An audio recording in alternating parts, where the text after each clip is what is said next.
Boa noite a todos vocês que estão me ouvindo. Que Papai do Céu os abençoe nessa noite e em todas as noites. Que esse Deus de amor esteja sempre conosco, nos abençoando e nos iluminando. O tema dessa noite vamos desenvolver perdão, caminho para a felicidade. Perdoar é libertar-se. Quem agride é sempre alguém a um passo do desequilíbrio. Quem persegue nem pode imaginar o quanto se encontra enfermo. Sem dúvidas, a felicidade pertence sempre àquele que a pode oferecer, que a possui para dar. Nosso maior exemplo é Jesus. Poderia ter reagido às agressões, mas preferiu perdoar e amar, por saber que aqueles que o afligiam eram espíritos atormentados em si mesmos, por essa razão, dignos do perdão. De nossa parte, se tivermos ainda muita dificuldade para perdoar, pensemos que tudo passa. Passam as coisas ruins, passam as boas que o provocam. Só o bom e o bem permanecem para sempre. No Livro dos Espíritos, Livro 4, Esperanças e Consolações, capítulo 1, Penas e Gozos Terrestres, Felicidade e Infelicidade Relativas, na questão 922, questiona: a felicidade terrestre é relativa à posição de cada um. O que baixa para a felicidade de um, constitui a desgraça de outro. Haverá, contudo, alguma soma de felicidade comum a todos os homens?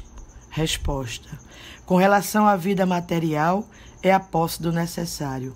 Com relação à vida moral, a consciência tranquila e a fé no futuro. Vivemos num mundo de relatividade, condicionados pelo ambiente em que nos situamos, o que determina que cada indivíduo tenha suas próprias ideias quanto ao mínimo necessário à felicidade. Um executivo com rendimento mensal de 200 salários mínimos, aplicados inteiramente em favor de seus caprichos e diversões, conforto e bem-estar, sentir-se-á mais infeliz dos mortais, se reduzido à 10ª parte desse valor. Já o operário de salário mínimo sentir-se-á o mais infeliz dos mortais, se realizado a 10ª parte desse valor, se for reduzido. Esse operário de salário mínimo sentir-se-ia plenamente feliz com o salário do executivo. Portanto, sem recorrer a cifras, podemos considerar que o mínimo necessário à felicidade, sob o ponto de vista material, é desfrutar do essencial à existência, relacionado com alimentação, habitação, educação e saúde. Seremos felizes materialmente se nos contentarmos com o necessário para viver, superando as pressões da sociedade de consumo que, com seu incrível agente, a propaganda, induz-nos a desejar o supérfluo e a consumir até mesmo o que é nocivo, como as bebidas alcoólicas. Agora, meus irmãos, eu me lembro de uma lição de Diógenes, que era um famoso filósofo grego, que demonstrava um absoluto desprezo pelas convenções e pelos bens materiais, em obediência plena às leis da natureza. Proclamava que, para ser feliz, o homem deve libertar-se do supérfluo, limitando-se ao essencial. Andava descalço, vestia uma única túnica que possuía e dormia num tonel que se tornou famoso em toda a Grécia. Um dia, ele foi beber água e encontrou um garoto, também no mesmo riacho, tomando água no riacho, usando o côncavo das mãos. Aí está, falou o filósofo. Esse menino acaba de ensinar-me que ainda tenho objetos desnecessários. Dispensou a caneca que usava para beber água, passando a usar também as mãos.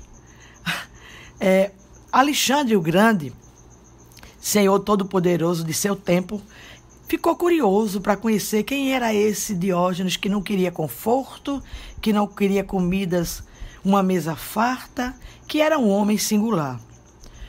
Andando na rua, avisaram Alexandre: olha ali Diógenes. Diógenes estava sentado numa calçada, de manhã cedo. Então Alexandre o Grande chegou para ele e disse: Diógenes, é você o homem que despreza todas as coisas materiais? E Diógenes olhando: então me diga o que você deseja que eu, como o grande, o dono e senhor de todas as terras, lhe realize o desejo. E Diógenes calado: vamos, diga-me o que você deseja que eu lhe dou. Você vai passar a gostar das coisas materiais. Aí Diógenes olhou para cima, onde estava Alexandre montado em um belo cavalo, e disse: sim, eu quero. Quero apenas que não me tires o que não podes me dar. Estás diante do sol, que me aquece. Afasta-te, pois. Então, evidentemente, não podemos levar Diógenes ao pé da letra, mesmo porque estamos longe do desprendimento total. Muitas vezes, minha gente, a bobeira de um minuto pode resultar em decênios de sofrimentos para consertar os estragos que fazemos em nossa biografia espiritual quando não exercitamos o perdão. Exemplo: 2 condôminos de um prédio discutiram sobre a vaga da garagem coletiva. Irritaram-se, gritaram, ofenderam-se com a inconsequência de quem fala o que pensa sem pensar no que fala. Como não poderia faltar, cada qual homenageou a genitora do outro, atribuindo-lhe aquela profissão pouco recomendável. Finalmente, o mais forte agrediu o mais fraco. O mais fraco sacou uma arma e fuzilou o mais forte. Resultado: um para o cemitério, outro para a prisão. Ambos comprometeram-se infantilmente. O morto retornou prematuramente à vida espiritual, interrompendo seus compromissos, situando-se em lamentáveis desajustes. O assassino assumiu débitos, cujo resgate lhe exigirá muitas lágrimas e atribulações. Isso sem falar nas famílias desamparadas. E se a cônjuge e os filhos se comprometeram em vícios e desajustes, favorecidos pela ausência dos chefes de casa, tudo isso lhe será debitado. Não raro, esses desentendimentos geram insidiosas obsessões. O morto transforma-se em verdugo, empolgado pelo desejo de fazer justiça com as próprias mãos. E ninguém pode prever até onde irão os furiosos combates espirituais entre os 2 desafetos, um na terra, outro no além. Tudo isso por quê? Porque erraram na escolha do verbo de suas ações. Usaram o verbo revidar. O certo seria o verbo relevar. Relevar sempre, revidar jamais. Lição elementar nos ensinos de Jesus.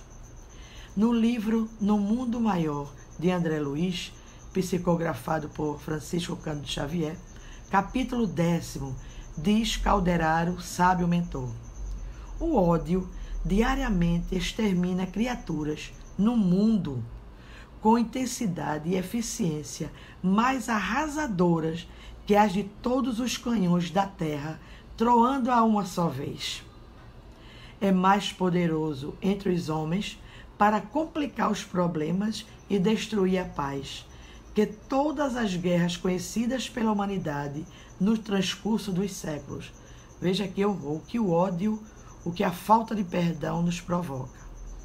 Essas judiciosas observações não dizem respeito apenas às pessoas que revidam ofensas. Falam também àqueles que, tendo vontade de esganar um ofensor, engole a própria ira, bebe o veneno destilado pelo ódio, candidatando-se ao desajuste.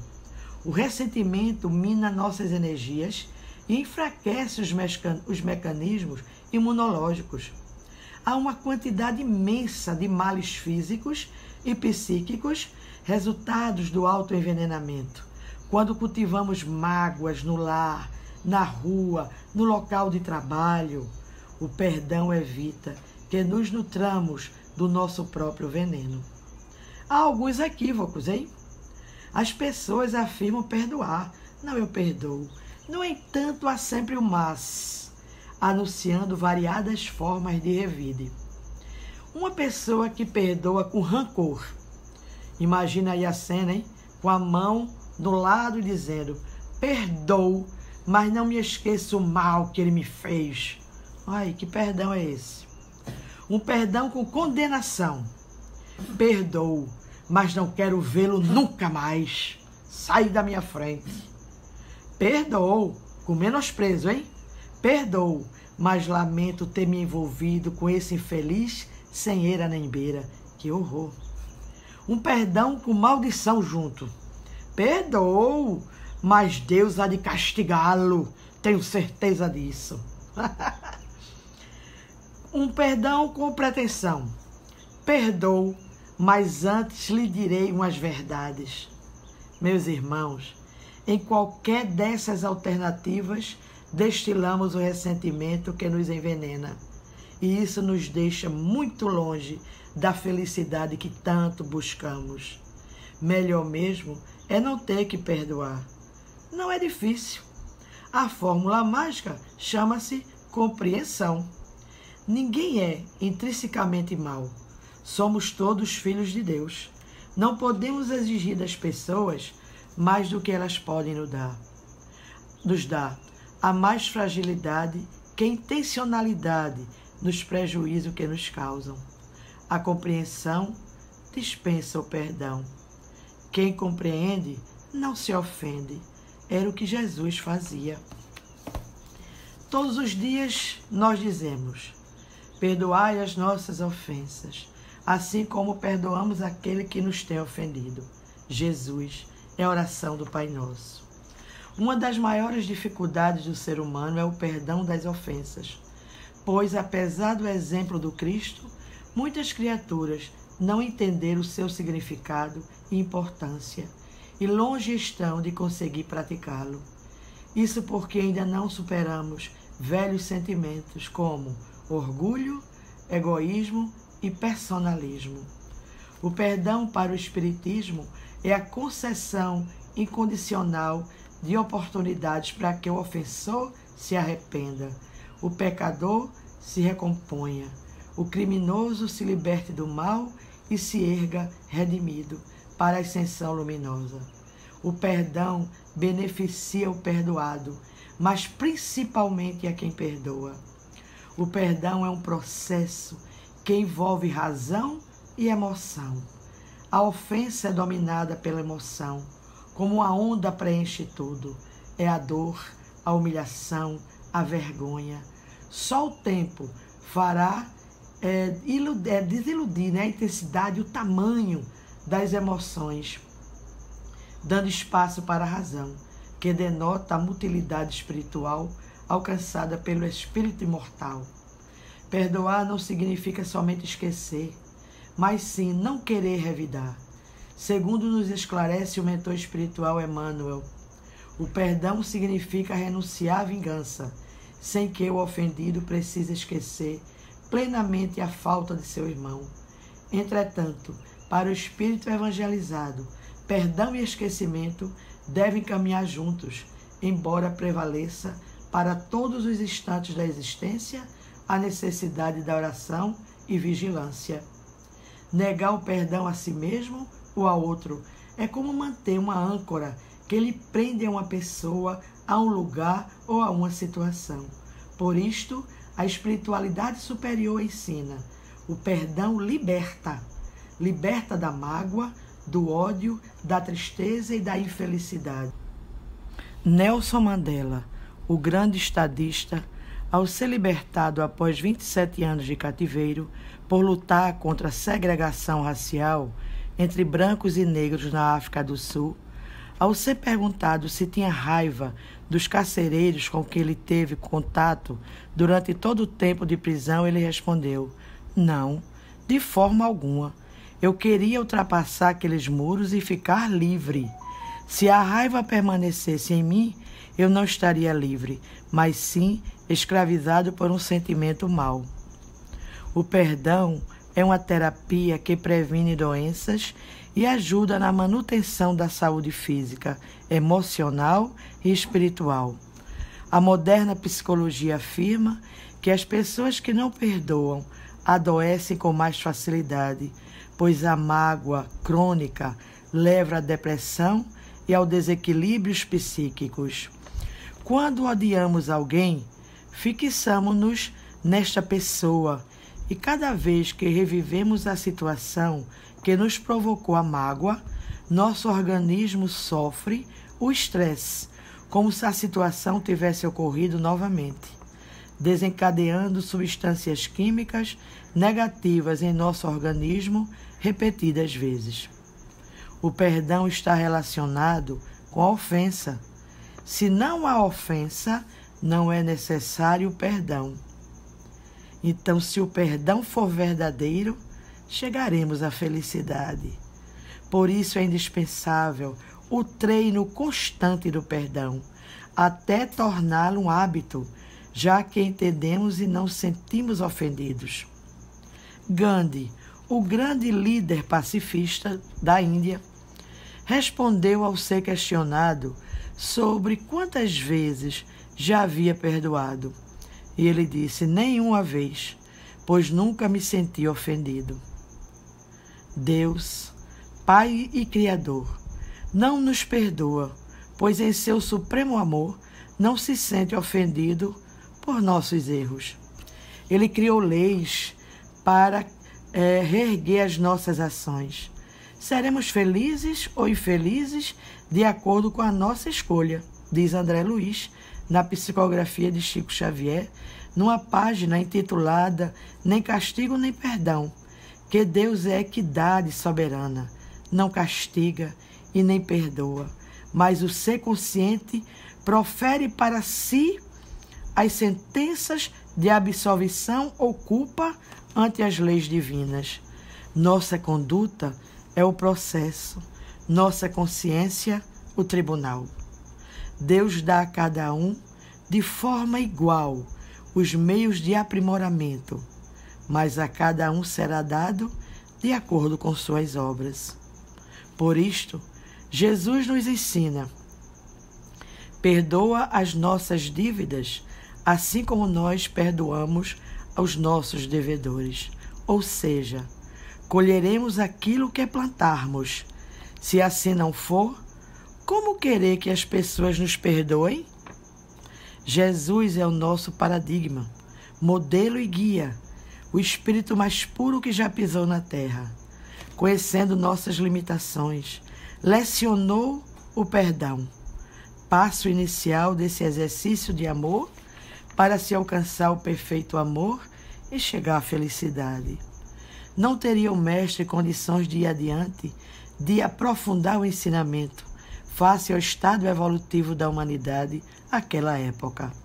Assim, enfatizou que é necessário perdoar 70 vezes 7 vezes, ou seja, indefinidamente, até não ter mais preciso, até não ser mais preciso.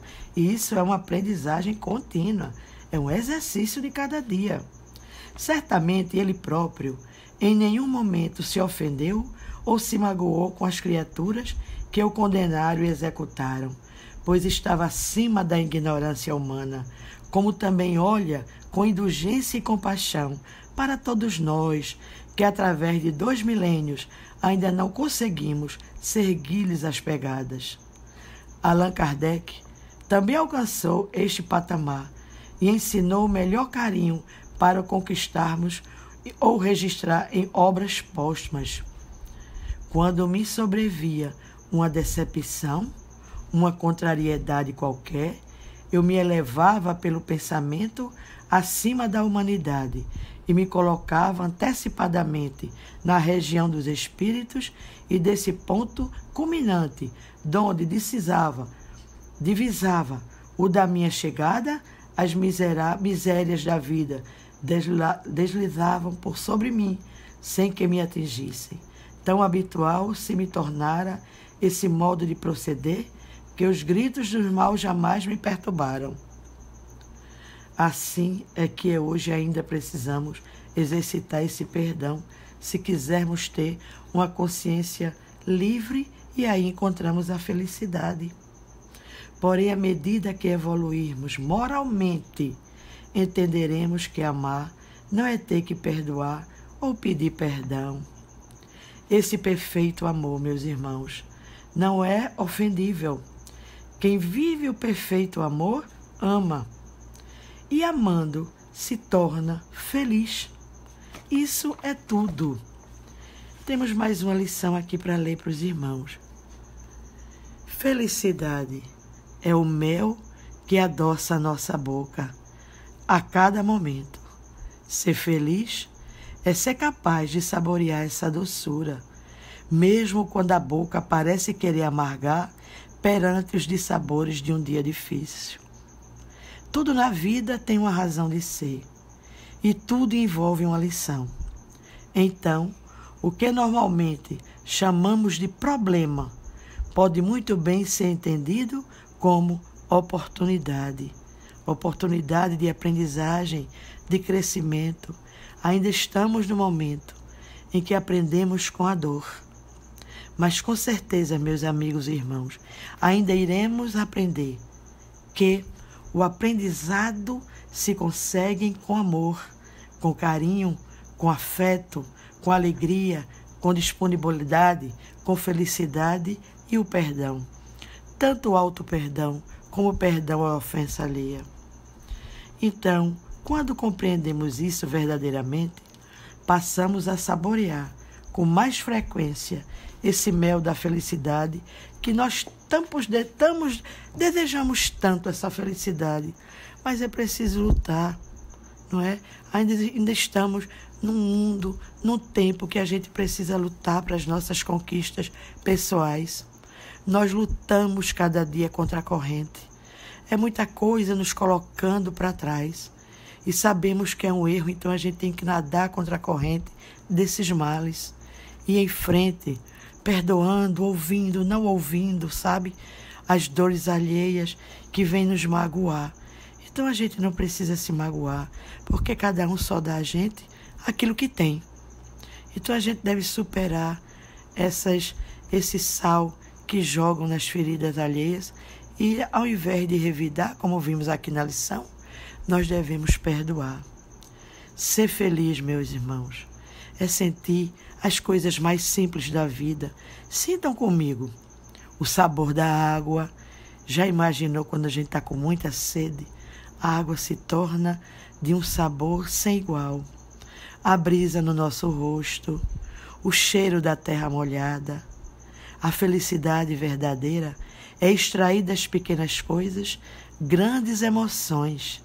É encontrar todos os dias motivos para sorrir, mesmo se não existirem grandes fatos. É rir de suas próprias tolices, das nossas atitudes.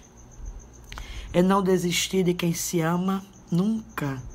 Quando o amor é verdadeiro, ele pode até ficar torto, mas ele não se rompe. Ele consegue ir além. Tudo aquilo que amamos e todos aqueles que amamos, que já se encontram na pátria real, recebe com certeza o nosso carinho, o nosso afeto e o nosso amor. Ser feliz é ter amigos para repartir as lágrimas, é ter aquele amigo que nos sustenta, mesmo aquele amigo cheio de dores. Ele pega as suas próprias dores, coloca no bolso e vai atender o outro que está passando por uma situação difícil. É divertir as alegrias e dividi-las. Viver essas alegrias, por que não? E dividir com os outros as nossas felicidades, não é? É ser um amigo do dia e um amante na noite de sono. É agradecer a Deus pelo espetáculo da vida. Quais dessas características você possui? Precisamos possuir todas, não é? Quem conquista uma vida feliz? Será que não são as pessoas mais ricas do mundo, os políticos mais poderosos e os intelectuais mais brilhantes? Não. São os que alcançam qualidade de vida no palco de sua alma. Os que se libertam do cárcere do medo, do cárcere da maldade, da angústia, sabe, dessa escuridão que às vezes temem em nos cercar, da depressão, da mágoa, do não perdão. Os que superam a ansiedade, vencem o mau humor, transcendem os seus traumas, são os que aprendem a velejar nas águas da emoção. Será que nós já sabemos velejar nessas águas ou vivemos constantemente nos afundando? Mas devemos lembrar que toda vez que nós chegamos no final do poço, Deus sempre diz: venha, aqui está a luz. E essa luz não é somente dada por Deus. Nós temos que perceber que essa luz está dentro de nós. Quando queremos iluminar nossa vida, vamos buscar essa luz que está dentro de nós. Não é, meus irmãos? Pedindo força, claridade, iluminação aos nossos pensamentos e se questionar.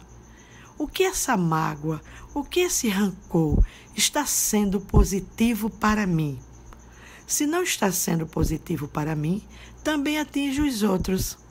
Porque quando nós estamos magoados, sem dar o perdão, em desequilíbrio, por qualquer coisa, todas as pessoas que estão ao nosso redor sentem essa energia negativa nos envolvendo e sofrem também.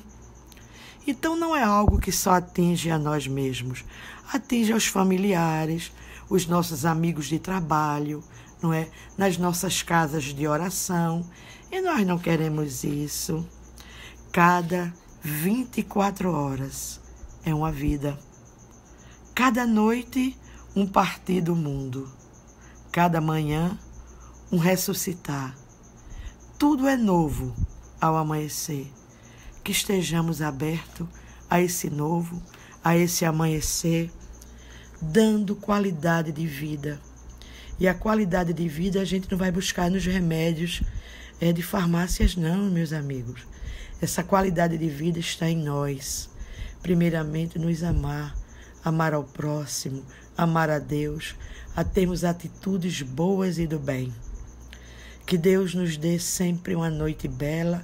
Agradeço imensamente os ouvidos de vocês para ouvir essas palavras que preparei com muito carinho. A todos o meu abraço, o meu afeto, a minha gratidão. Uma boa noite, sonhe com os anjos, muita paz, beijos.